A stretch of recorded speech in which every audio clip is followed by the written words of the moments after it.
Yesterday we talked about the microbiological tests that we covered in the manual, and today we are going to speak about the chemical tests in fish and fishery products that we have covered in the manual.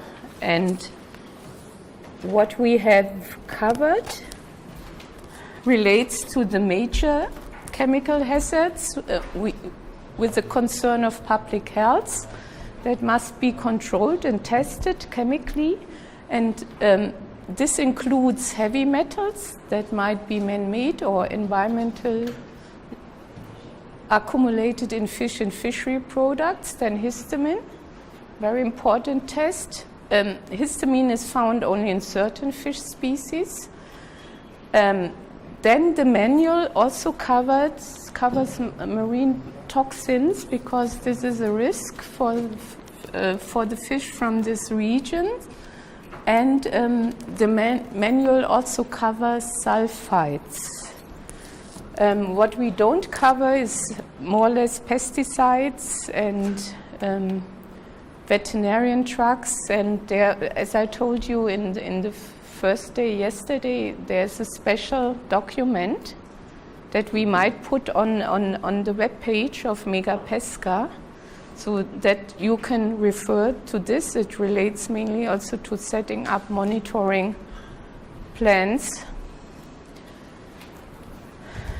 And now we are going to hear about histamines, determination of histamines in fish and fishery products, and we will go through the sampling and analysis of the EU requirements, which is the official control test method.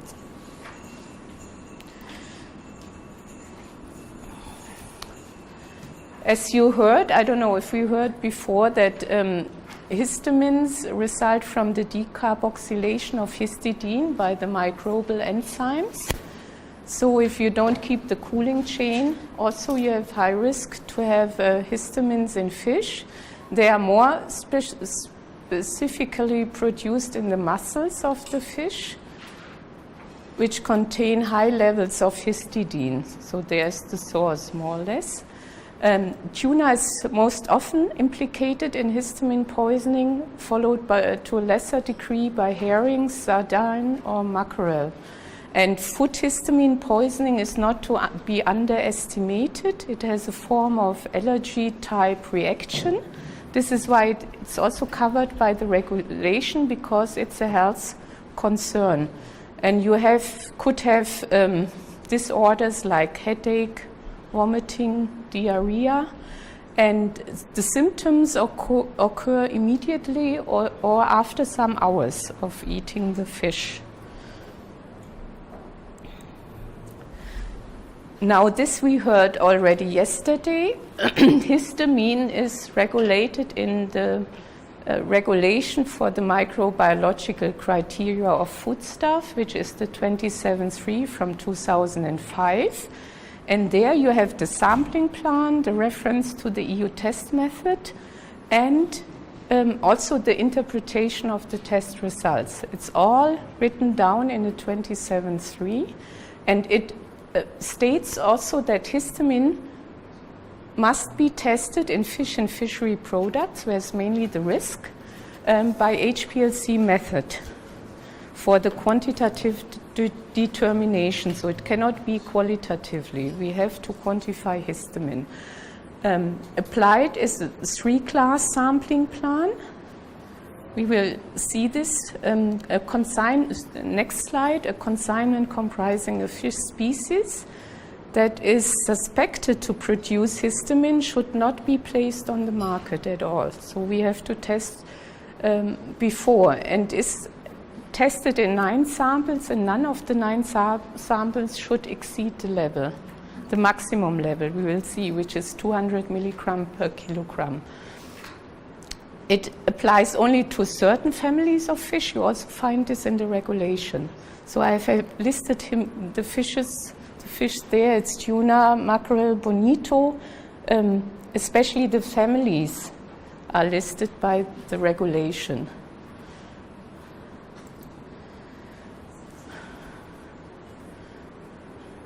So if you take 9 samples for testing of histamine, the average content should be 100 milligram per kilogram or less. And no more than 2 samples could have levels between 100 and 200 milligram per kilogram. And no sample is allowed to exceed the maximum level of 200 milligram per kilogram. Then we have another limit for fish that went undergone an enzyme ripening treatment in brine. Higher levels are permitted, but not more than twice above the level, which is 400 milligram per kilogram. Recently, the sampling plan for fish sows has been changed.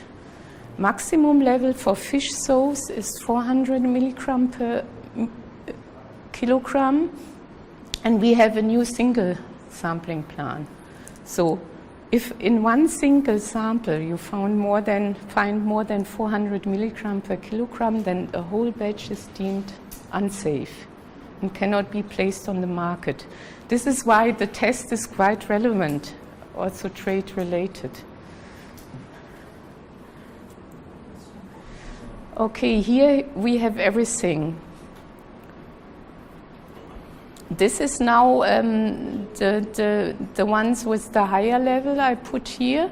And the reference method is HPLC. And if you go down to the foot mark, you will see these 2 AOC publications are referenced as the original EU reference methods. And there are no real standards. It's a publication. Also, they are not trialed, so you don't have validation data there. Some, which is, we will see, kind of disadvantage that EU has just found out. Okay, these are 2 publications that are now the EU reference methods, and they mainly deal with sample preparation. But it's the tests are done by HPLC. We put not everything in the manual because basically what you need to do or need to have the 2 original publications. I have one here. And then from there you have to sort out your equipment needs, the reagent needs, and all the instructions and procedures, how to conduct the test. What you need is a high-speed blender, balancers, centrifuge, pipettes again, and then vortex mixer, water bars, laboratory freezer. Actually, what the publication says, we have to work at very low temperatures to get the whole protein extracted. And ideally, also the injection into the HPLC system should be at minus 20 degrees, which we don't know how this works. Only if you have a certain equipment, then you might be able to do this. You need HPL system with a UV detector and a C18 column, which the specification is given there and also by the publication. For the reagents, you need good water quality and different kind of acids, perchloric acid, acetone, okay, acetonitrile, and densyl chloride is you need for extraction, then proline, toluene, and some standard for doing the calibration curve, some standard material. The principle is histamine is extracted from fish tissue after acid precipitation of the insoluble protein. And that's the difference. You know, we really have to get all the protein out of the fish extract. And then derivatization with densyl chloride, and then we will have a run with the HPLC and UV detection. Important is also that you have you fully homogenize the material with this high-speed blender. So sample preparation, I put it in the manual. You can follow from there. You weigh 5 grams of the test material in a centrifuge tube. You cool it in crushed ice. Then you add 10 ml of perchloric acid, then 100 microliter of this diaminopropane solution and blend it for 1 minute. Then you centrifuge high speed at 4 degrees for 5 minutes, 4 degrees cold. Then pipette 100 microliter of the supernatant into a glass vial. Then you add sodium carbonate solution and then this densyl chloride solution. Enclose tile, swirl and incubate in the dark. Cool to room temperature, then you add proline solution, swirl, keep the tube dark for 15 minutes. Then you add toluene and do the same, but keep at minus 18 degrees for at least 30 minutes. I also checked the procedure from the French reference laboratory. They have the procedure online. And you can also see the procedure if you go to the Commission's website. You will see later on one publication I found, because it's all translated from here, from these research papers. And I think that the different laboratories apply it a bit differently in terms of temperature, this procedure. And then you collect all the non-frozen organic substance in a new tube and evaporate the solvent under nitrogen flow at room temperature. Redissolve in acetonitrile and swirl well. Then you filter it and inject 10 microliter in the HPLC. So you need to have all these solutions, acids in place. You prepare also your stock solutions for the calibration working solutions and the calibration standard solutions, as usual. And then you separate with the HPLC and detection system is UV. With the reverse phase C-atom column using a water acetonitrile gradient, which the data are given also in the booklet, in case you will follow up. You use the C-atom column and identify by retention time as baseline resolved peak, and quantification is by UV absorption at 254 nanometer against internal standard. I mean, all what's happening with the instruments, you need to implement in your laboratory. You know how this works. You need to know how to do the gradient, the pH sensitivity. This is not given in this, how to say, instructions. For calibration curve, best you do 5-point calibration curve, plotting histamine against the response. Then you compare retention times of the standard solution and you calculate the histamine from the calibration curve and you express it in microgram per kilogram. This is what we had also in the microbiological regulation. The values always follow. We had the limit is 100 to 200 milligram per kilogram. So since you are an official controls laboratory, you should validate the method. So there is no data given by publications, but EU gives some requirements in the 882 for official controls laboratories and what kind of performance criteria you could use for validation.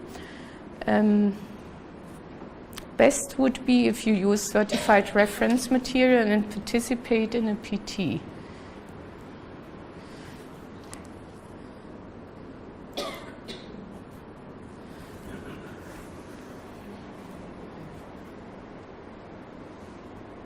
As mentioned before, if you have a finding now in 3 of the samples above 200 milligram per kilogram, you cannot put the consignment on the market for human consumption. And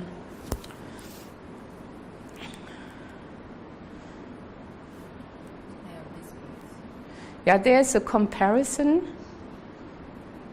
done. First of all, as you have seen, there are a lot of different kind of ways to measure histamine, and there's a lot of different systems are on the market: test kits, ELISA, chemical fluorescence procedures, HPLC, and you have various test kits because it's a relevant test. If you use the kit for whatever reason, it should be validated. So now, when I checked the news regarding the test methods, there I found that there is also AOSC test method that you might be able to use in trade, which is easier for the detection of histamine. And Codex gives reference to this AOSC test method. So there could be arguments or discussions that you could use this kind of test method for trade.